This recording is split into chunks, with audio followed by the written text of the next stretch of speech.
Greetings and salutations, everyone, and welcome back to tonight's second half. Before we get into it, a couple links. As you know, I rely on Patreon, PayPal, and my merch to help the channel to continue to grow and go. The links to Patreon and PayPal are in the description below. My merch is displayed directly under the video. Also, Dogman Frightening Encounters, Volume 1 through 3, the audiobook versions. They were written and researched by Tom Lyons, narrated and produced by me, Jeffrey Nadolny.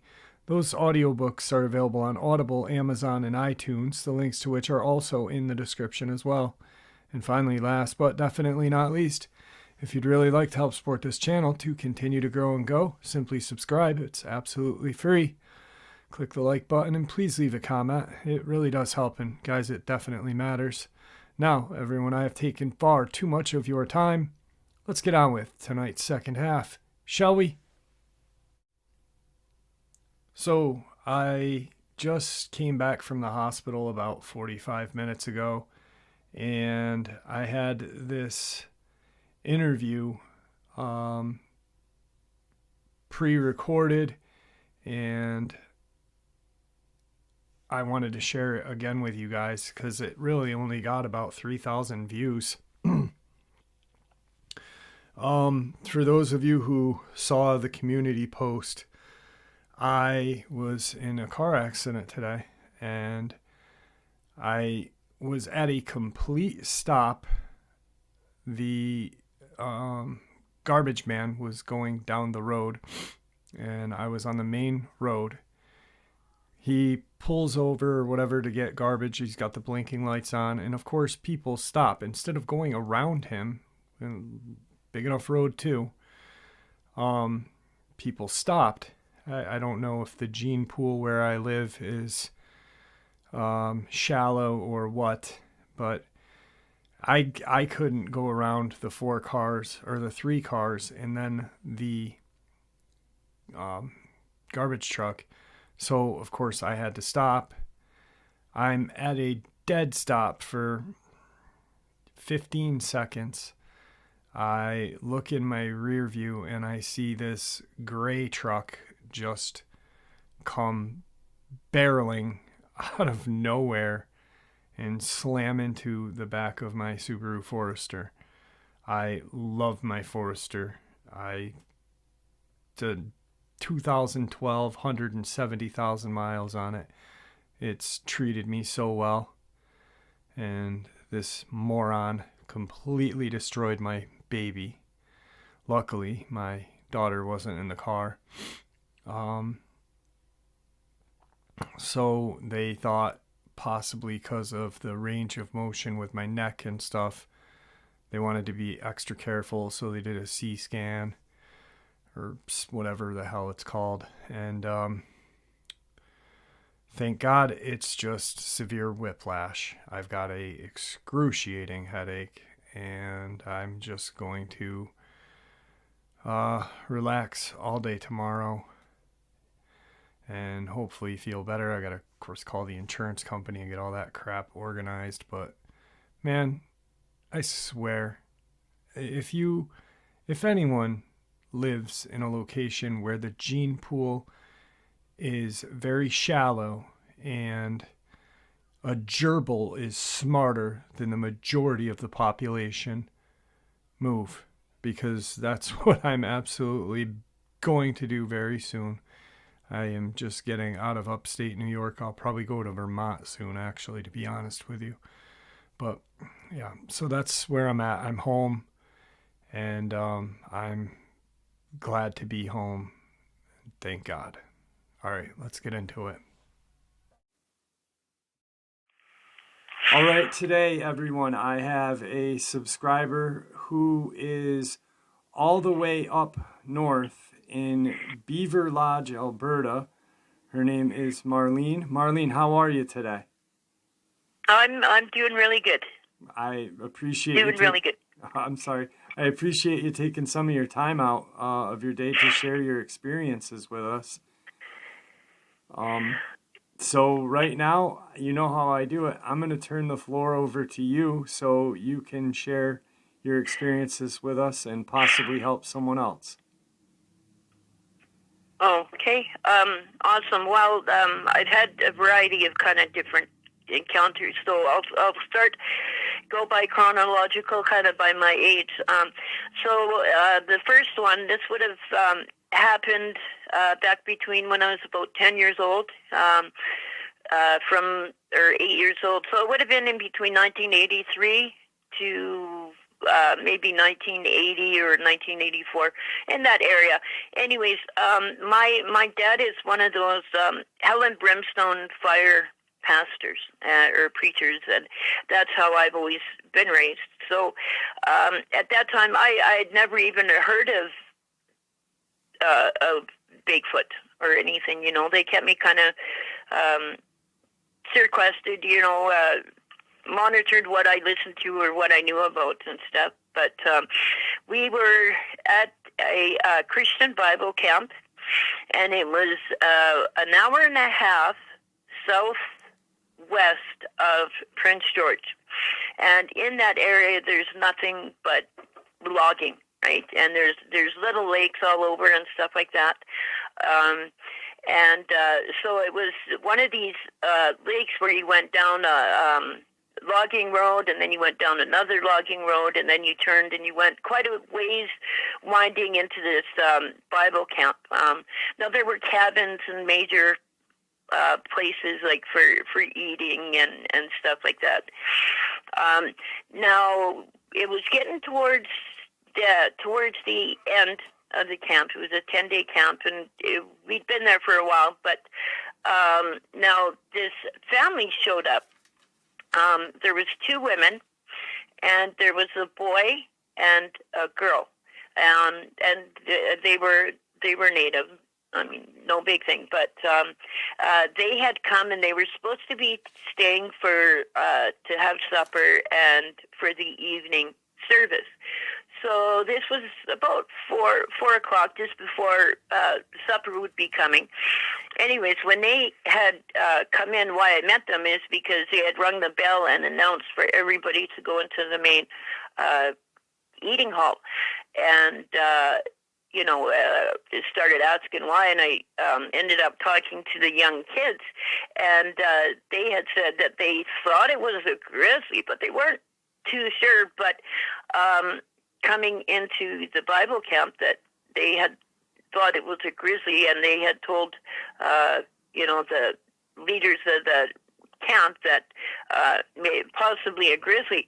Now, there had been bears, black bears, coming into the camp, and when they saw that, they just said to make noise, or and they would run away.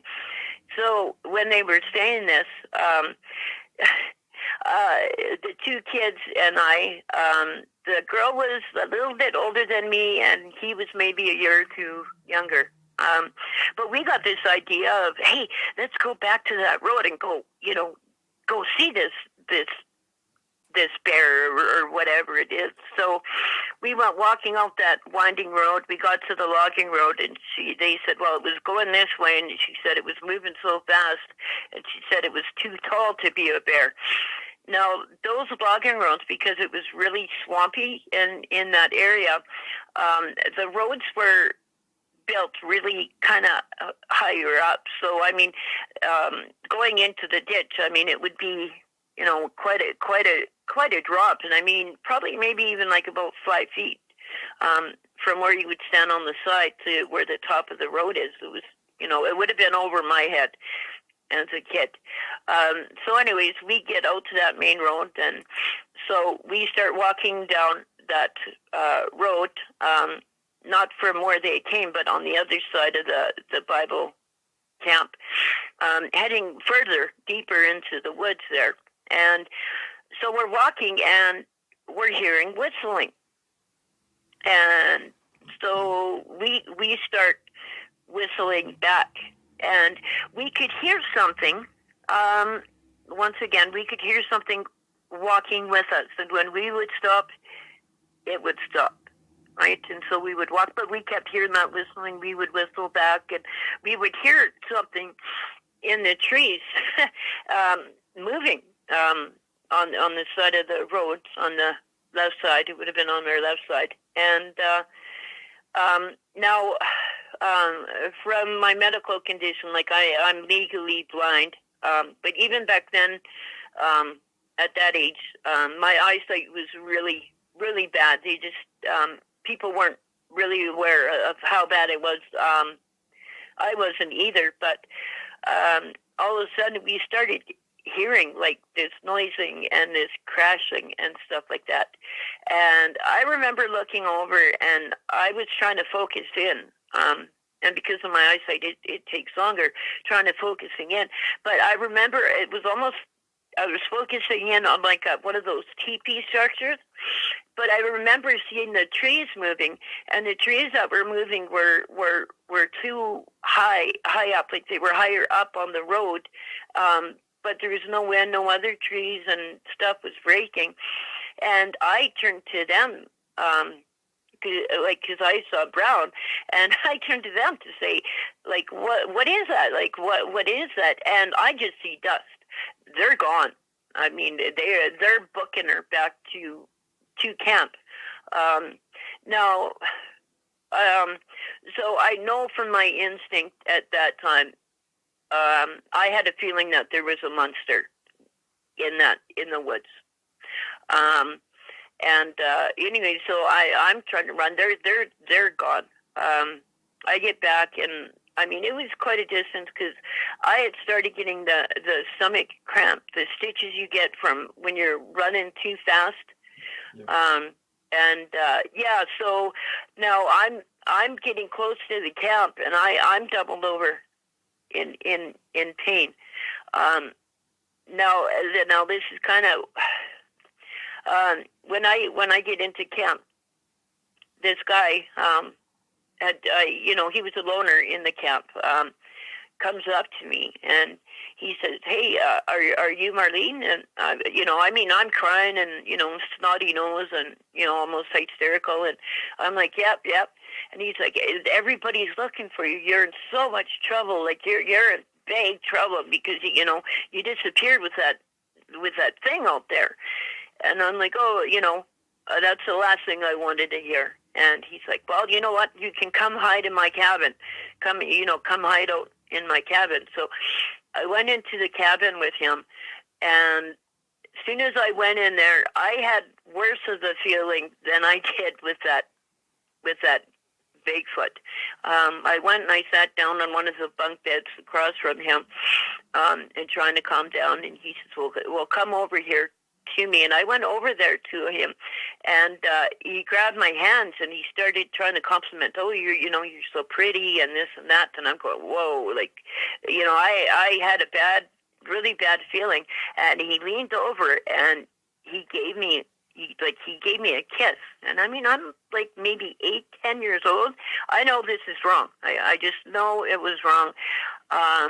And I knew at that point I would rather face the wrath of my parents than whatever that guy had in store for me. I didn't know what he had. I just knew I would rather be with my parents. So I went running to find my parents, and of course they had found me, and the whole camp had been out looking for me, I guess, and I guess even the other kids.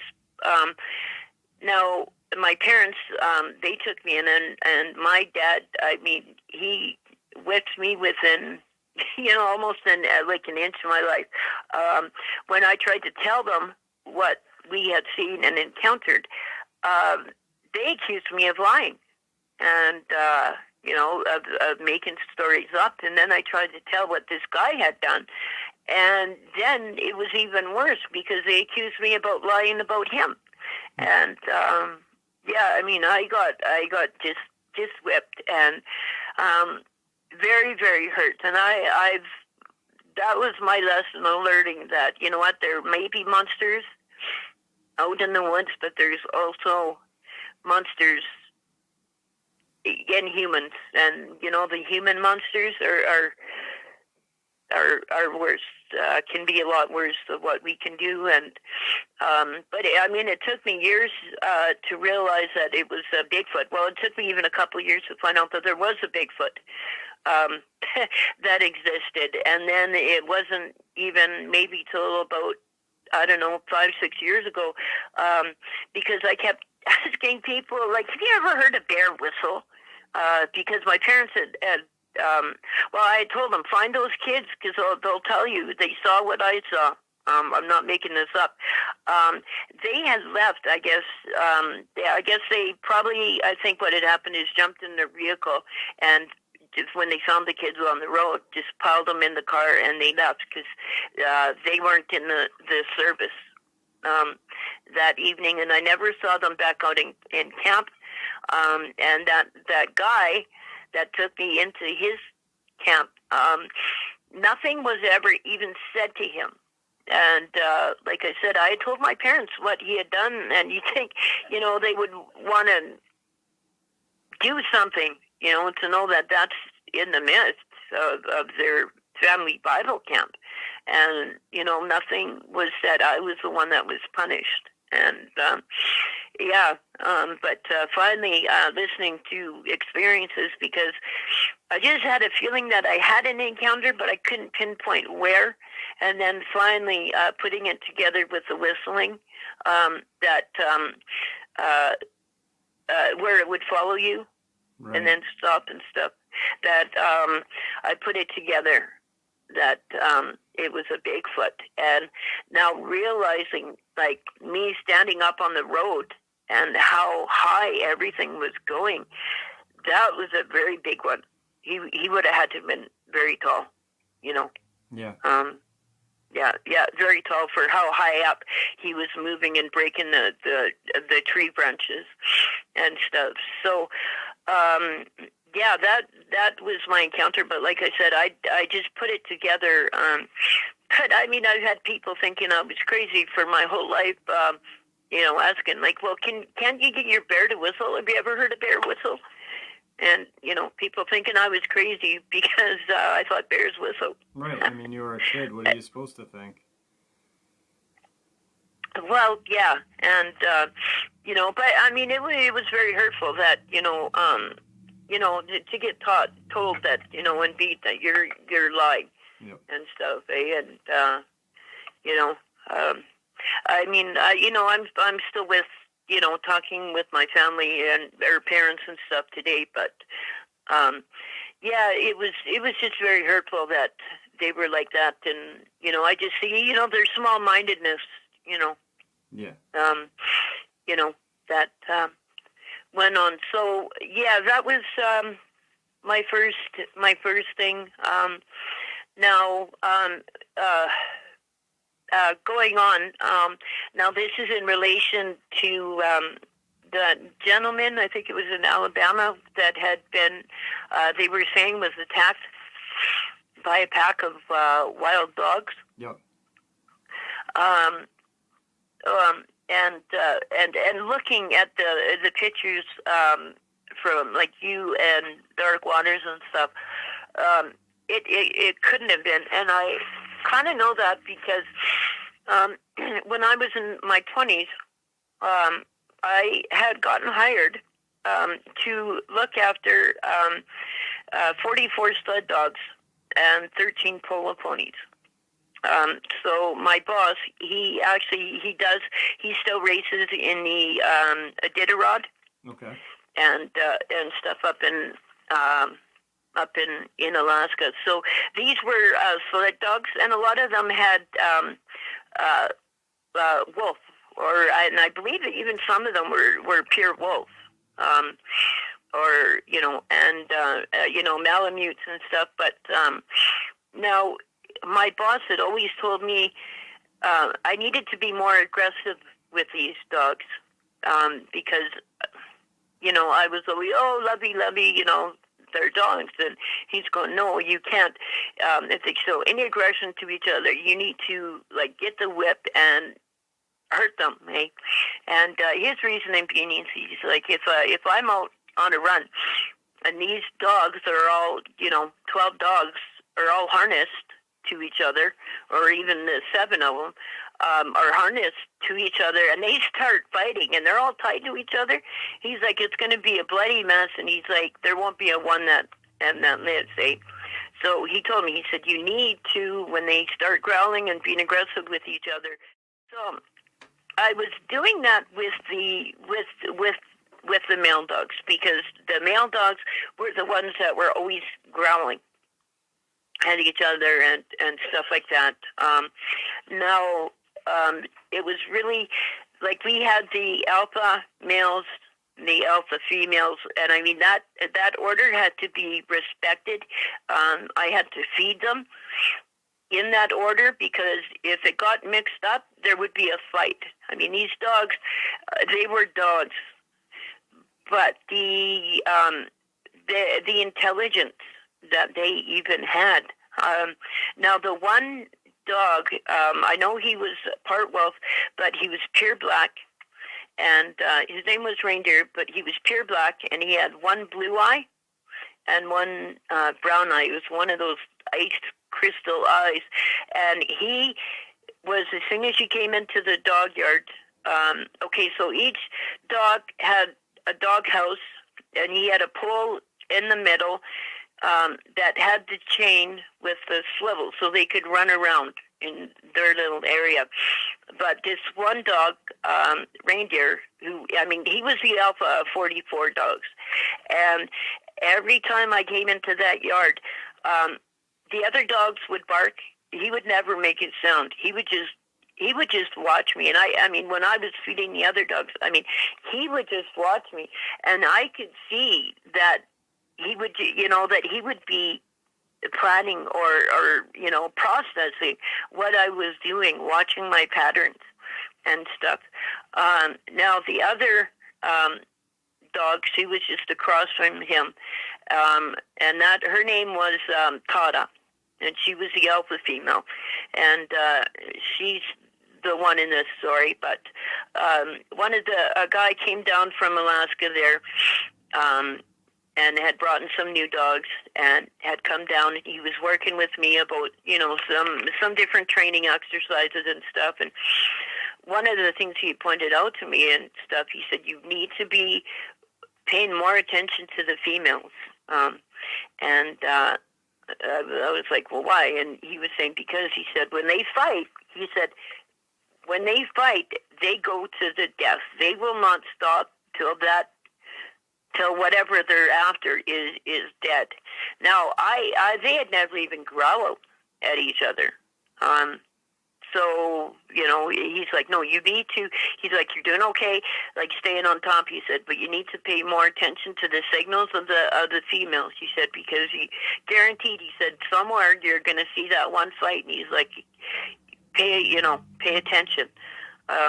Now, this was July, and we had been in a heat spell, and so every day I'd been wearing like shorts and flip-flops and stuff up to the dog yard. Now, this was another hot day, but something in my gut made me wear my jeans and my heavy work boots and wool socks and stuff, so I was just heavy. And it was still hot out, and I thought, well, once I'm done with the dogs, I can, kind of dress down before I go out and work with the horses. So I went up there. Now, I would take all of the females out at one, and one all together. And this was a day where they had their free run. So there was a 1 mile marker where I would walk them to, and then I would turn around and I would come back to the yard. Well, we didn't even get halfway to that place, and they were just growling and snipping at each other. And I'm like, what are you guys all PMSing on each other or something?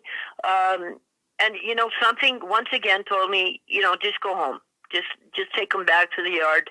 It's hot out, they can exercise, get another run. It's too hot. It's a good thing, because if what happened would have happened out in the middle of that trail or the field, I would have been dead. So we get back to the yard, and I'm chaining them back up, and all of a sudden I start, hearing noise of a fight, and I turned around. 6 of the dogs, the female dogs, I could give you all of their names, but they had jumped on Tata, which was the head alpha female. There were 6 of them on her. Not thinking, they say never stick your head into a dog fight. Well, that's kind of what happened. I mean, I grabbed the whip and went over there and stuck my hand in there and grabbed her. And when I grabbed her, she turned around and bit me because, I mean, she was turning around just to bite and save her life. When she saw it was me, she didn't want to bite me much, but I ended up, the fighting ended up moving all over the yard. I mean, the area was a mess. I mean, there was dirt, there was fur. I mean, everything. You could tell there was something massive that had gone on in that area. But going back to, I ended up fighting. Now these dogs, I got her underneath in between my legs. And she collapsed and kind of thing. I was worried she was next to death, but they circled me, and then they decided they wanted me more than her.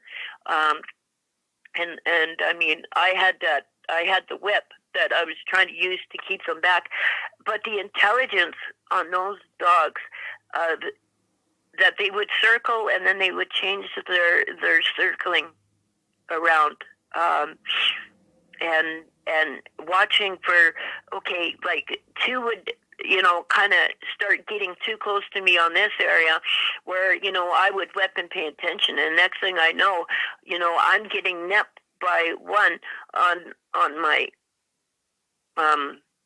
other side, the intelligence that just these dogs had on trying to get me. This went on for Karen, my boss's wife. The dog yard was very close to her house. Now, all because there was a fight going on. You've got 44 dogs barking. Now, it's nothing for the 44 dogs to be barking because they always bark when, food was coming. But within a minute or two, they would be quiet. She noticed that the barking went on and on. And she said she looked out the window and she had seen my head out in the yard, and thought, well, I would take care of it. But then the barking still kept going on. She said it was for over 20 minutes. That barking was going on, and it just didn't stop. So she decided to come out there, and as soon as she got into, opened the gate for the dog yard, I was covered in blood, and I mean, you could see the dogs were circling around me, and she came up to me, and I told her, I said, no, I said, you grab the other dogs and tie them up. I said, because as soon as I move or I stop, I said, they're going to be attacking me more or her, right?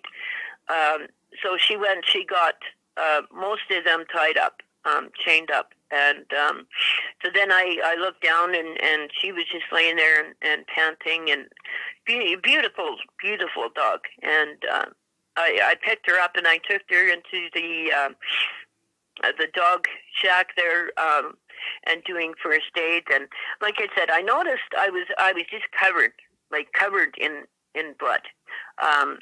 So I'm looking over her, and I'm thinking it's all from her, and I'm seeing places where she bled and stuff, but not as much as what's on me. So I cleaned up her wounds and stuff, and put her in one of the kennels there, and I went out and I looked at the other female dogs, and I mean, they had scruffs and tears of them missing and stuff, but it still did not account for all of the amount of blood that was sprayed on the dog houses and like, again, me. So I told Karen, I said, I'm she asked me if I wanted to go to the hospital or anything, and I'm on adrenaline high, from just fighting for my life, and I said, no, I'm okay. I'm just going to go wash up and clean up, and I'll be okay. And so I actually lived on the property there. So I went down and bed down, and I poured. I was pouring a bathtub. I don't know why, but I started pouring a bath, and I started washing my hands, and as soon as I put my hands in the sink and I would get them clean, I'd pull them up, and they'd just be covered in blood again. And that's when I realized my hands were pulp. There were a lot of times where I was actually having to punch with the dogs or kick. I had so many bites. We couldn't even count them. I ended up in the hospital for 3 weeks, and then after that I was still on outpatients for the antibiotics for another 6 weeks. But I couldn't use my hands for anything. I mean, the tears and the swelling and stuff, even the bites just from the dogs was enough that my wrist was broken from one of the bites on my wrist. Now, I was fortunate enough because I did have bites on my legs and like on my ankles and stuff because I was also using my feet to kick. If I would have been wearing those jeans or those boots, who knows? It would have been way worse if I would have been just bare skin. But yeah, I phoned her and said to go to the hospital, and it was very much. I did get a settlement from them for the injuries and stuff, but it should have been a lot more than what it was. But it was just very terrifying, and so. I mean, looking at the pictures of where that guy was attacked, that wasn't a dog attack because, I mean, that road, and that they would have been torn up. People would have heard them growling, barking, the houses. People would have heard, and that area, there would have been, blood there or something. I mean, I think something just grabbed him and took him away because it wasn't a dog attack. I've seen it. It looks like like a bear attack. Oh, absolutely. It's just and what if just these simple dogs like that can show that much intelligence. Oh my goodness. That terrifies me. What could the intelligence of these dogmen or werewolves have? I mean, if these simple dogs had enough to, were trying to bait to attack and get at me of, set me up, look here, and I'm, this one over here is going to grab me. I mean, they weren't coordinating or talking to each other on how to do that. Like, how they knew to do that kind of a setup. Right. Yeah, they were planning it. It's their natural ability. And the Dogman, just the attack when the Dogmen but kind of encircled the ambulance in Connecticut was an amazing story, which showed a vast amount of cunningness and intelligence. Well, exactly. People underestimate what, even a simple intelligence of a dog. And so, somehow they knew. I mean, the sled dogs like that, they're kept very close to like the wild. It's not like a Dogman, but it's just a black dog that is about the size of a horse. Wow. And he has been seen up in Alberta here. And I've seen him twice. Now, just that spring, we had that coyote out on the back road here that was found up in the trees. I was there before the fisheries was there, and there was nothing around the base of the tree, where somebody would be putting that up in the trees. On the road, I mean, there was no skid marks, there was no blood. Even on the coyote, there was no blood from him, whereas if he was hit by a car. How high and when up the was fisheries he? got there, that's what they said. He got hit by a car and flew 12 feet up into the trees. Okay. Yeah, I mean, and it wasn't a small something. coyote. Yeah. You said what, about 80 pounds? Yeah.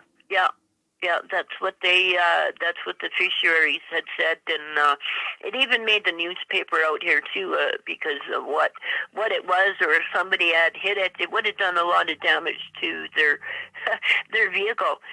And like I said, my foster mom, she lives right on that road. Her bedroom and her kitchen window and her bedroom faces just a few feet away, maybe 100 feet away from where that coyote was in the trees. And she never heard nothing. So, so that's kind of weird. But I did mention to you before about having experience with demon dog. Yeah. Not demon dog. I believe that they were hellhounds. Okay. Is what I'm thinking they were.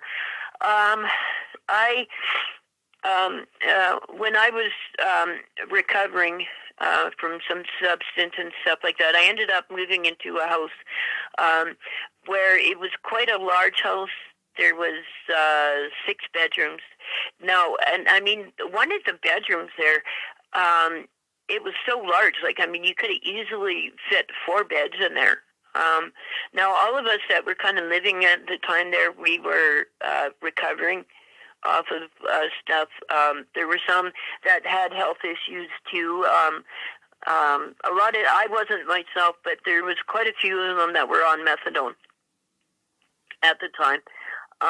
And there was 7 of us living at the house at this time. Anyways, I should have put it together. We knew there was paranormal stuff that went on to that house. We could hear something coming up the basement steps. And, I mean, it was, big, heavy, bang, bang, bang, up the steps. And, our coffee cups would rattle on the table. And then we would hear them, walk by the doorway and then go up the stairs. And then they would just disappear. But I didn't find out till later, but it was a really old house, but there was little plaques by the front door that said visitors must report to the nurses desk, and then that please wash your hands and stuff.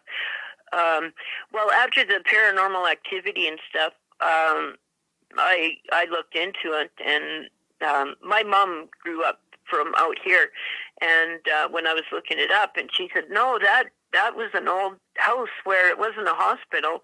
She said that was where they were putting the people with the TB, the tuberculosis. Yep. So there were a number of people, and I didn't realize that at the time.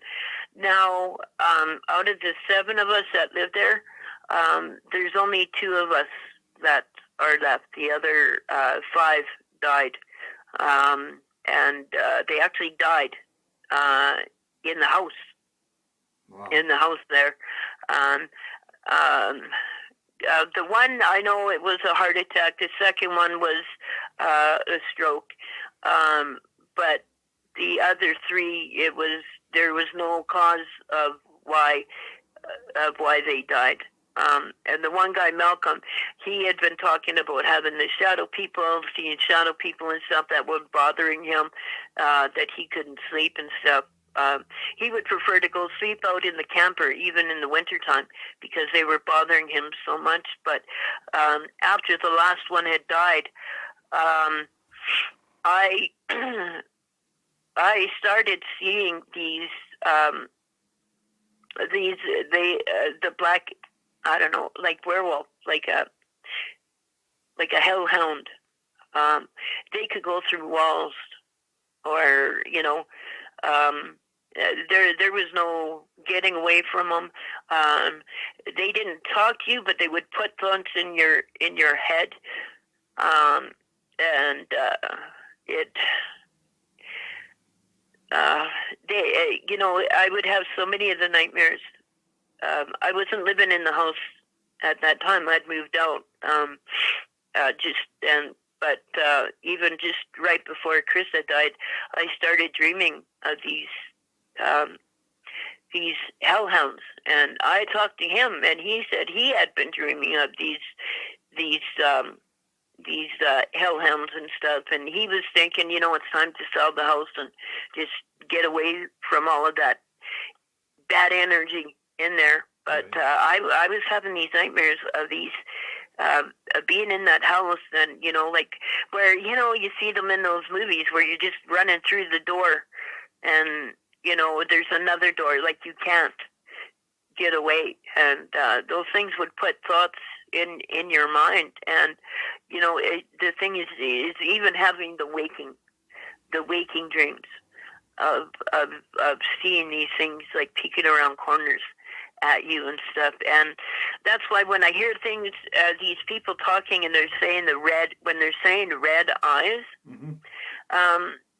They had the red eyes like that, and I don't know, just my believing is that more when you see the things with the red eyes, they're more of a demonic and like a negative spiritual entity with those red eyes. But anyways, it was to the point where I was like losing my mind, especially seeing them in the daytime. And finally, one of the person I was renting a room from, he knew, and he knew an old Romanian priest from back in Romania, and he believed in this sort of thing because he had done a number of exorcisms in mental institutions over in Romania, and so he phoned him, and because he was in the diocese in Edmonton, where we were up here in Beaver Lodge, and but even getting on the phone, when I got on the phone with him, he was able to tell me. I didn't have to really tell him anything. He told me. He was able. He knew, and he said that's what he identified them as. He had some kind of a name that sounded more Russian, and I'm trying to find the name that he used, but basically he said that they were a hellhound, and they basically wanted my soul, and they were trying to drive me, into insanity, or to take my life or something. They wanted my soul, my spirit, and if they couldn't have that, just having you dead would work. And so he said a prayer in Latin and stuff like that over the phone, and everything, and he had me repeating some things after him, and then he told me, he said, okay, you'll be okay, but he said, don't go looking for them, don't go researching that, he said, because if you do, he said, you're going to open the door for them again, and it's going to be worse. And he said, just don't. He said, when you don't even drive down the same street as a house, he said, take a couple blocks away. He said, because they've kind of marked that as their area because of the death, being the amount of death there and stuff. He said, just don't even go near that house. I don't even go near that place. The house has been ripped and torn down.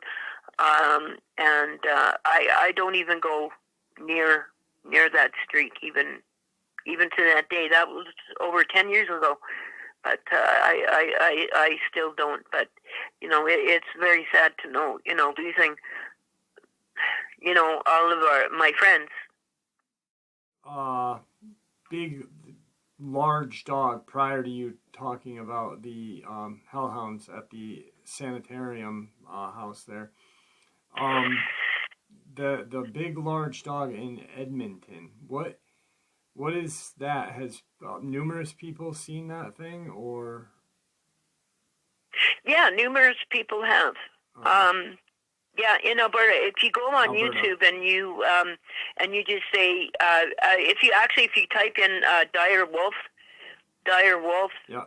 videotaped or whatever, a guy did get it on the videotape, and then there are some other ones from people from Alberta, and that's what they're kind of maybe saying that was. It is a dire wolf. Yeah. 'Cause Now when I saw it, I had things like I had people that died that were very close to me after seeing it. So I don't know. I haven't been able to find out or connect with some of these other people to find out if there was a connection with that. But yeah, if you type in a man videotapes dire wolf in northern Alberta and stuff, and you'll see it, and it actually attacked his dog and stuff. It's I can look it up and find that link and send that No, that's over okay. for you too. I got it, no problem. But there's a creature or a canine cryptid called the Wahila that's up that way, northern Canada, Alaska region, which is just a huge monstrous dog. But yeah, they think that's a dire wolf as well. So it's Okay, I've never heard that. Yeah. I've never heard that. So I'll have to look that up. Wahila. Okay. Well, I appreciate so you coming on today and sharing your terrifying events with us. And you know, it's I really found it interesting how you shared your childhood, not childhood, but teenage years with the wild, or not wild dogs, but you know, the sled dogs. Essentially, they are kind of wild because they're kept that way. But you know, it does show the cunningness and intelligence of these, you know, dogs that you were around. So, you know, it just dispels the proof. You know, there's no proof that man. Actually, there was two men. There was one in Texas and one on the Alabama-Florida region. And they blamed that on wild dogs, which, you know, there would be massive amounts of blood. There would be noise, a lot of noise, like you said. So I really appreciate you putting that in. Yeah, a lot of noise. Yeah. And, you know, I mean, if I would have been just one-on-one with one of those, you know, it wouldn't have been anything as it was. But, I mean, the fact that there was, you know, 7 of them, you know, well, basically it was 6, you know, because it was the 6 that were on the one. She kind of, like I said, once I got her underneath me, she just kind of flopped and just, you know, right. Didn't move. But, yeah, you know, one of the things too is my boss, when he heard what had happened, before he, because we actually, he also had like 2,200 head of buffalo, which was kind of cool. But before his wife was even allowed to take me to the hospital, he made me go back to that dog yard. And he said, you take that hose, and he said, and that weapon, he said, to every last one of those dogs that did that, he said, you go over there and because he said it'll still be in their mind, where he said if you leave, you're gone for a couple of days or even 6 hours, you know, they won't know what they're in trouble for. He said, you go back up there and you know, you raise hells, and, you know, he said, I know you don't like to hit them or whatever. He said, maybe you're a little different now, but yeah, I did. I had to go up there and make quite a display, and because all the other dogs pretty much saw that, I had to make a display of them, of inserting that I am the alpha of all of you. Yeah, you had to show your dominance. Yep. You know, but yeah, it's kind of you know, and you know, I never hear many people talk about that, but I do believe that with the Dogman and stuff like that, they must have alphas Oh yeah, yeah. Alphas. I've heard them with Bigfoots and stuff, but with the dogs and the alphas and stuff, there's got to be some of those. Got to be those. So. Yeah, I really appreciate you coming on and sharing your encounters with us. Is there anything that you'd like to say before we end the interview? Well, just be careful, people, on going out and looking for these things. I don't believe any of them are nice and fluffy. With these Sasquatch, I mean, we were 3 little kids, that whistling and it following us. But, we were just 3 little kids. They could have taken us out. Especially when I got left there by myself. It didn't. I think it was scaring us back home. I don't know why he was whistling and kind of playing that little game with us, but or maybe there was something else that knew there was something else in that woods and scared us to go running back. But just they're not warm and fuzzy, and don't go out looking. And I know this stuff is being buried. Like even that coyote out back here, the Fish and Wildlife saying it got hit by a car and flew 12 feet up in the tree. It didn't break any branches or anything, so very, they're lying. They got no problem on hiding it, or absolutely. trying to make something up. Absolutely. Yeah, and I had talking to you before that I don't think a lot of people, when they're hearing this, they don't like to hear it because, especially even now, my dad, he's still alive. He's kind of loosened on the hell and brimstone of everybody going to hell right now. But he still does not like to hear or acknowledge that any of that stuff could be. Because it means he has to open his mind to other possibilities. And, they get comfortable on what they know and keep it closed. And it's a comfort, that nothing like that could exist. Yeah. It leaves them comfortable. And that's not true. There are monsters out there, but there are also humans. The comment section and everything that I feel comfortable telling this. It's only been a few people, my brother and my dad, and then my fiance, that I've ever really talked about any of these experiences about. Even with the Hellhound there, I haven't really talked to anybody much about it. But it's just sad, that I lost all my friends. And maybe if we had known that there was something supernatural going on in that house from all the death that had happened there, we could have prepared ourselves. So. Yeah. Well, it was great having you on, and I appreciate it. And thank you. Oh, thank you. And have a good night, everybody. You as well. A truly amazing interview that really deserved a heck of a lot more views than it got. I hope you guys enjoyed it as much as I enjoyed sharing it with you. Thank you for everyone who commented in the community post. It really did mean the world to me. Whiplash absolutely is terrible. It really is. Like, my ears hurt, my eyes hurt. I feel like I have a fever. And the worst part about it all is I was just going down to my parents to check on them. And then I was going to go home and work.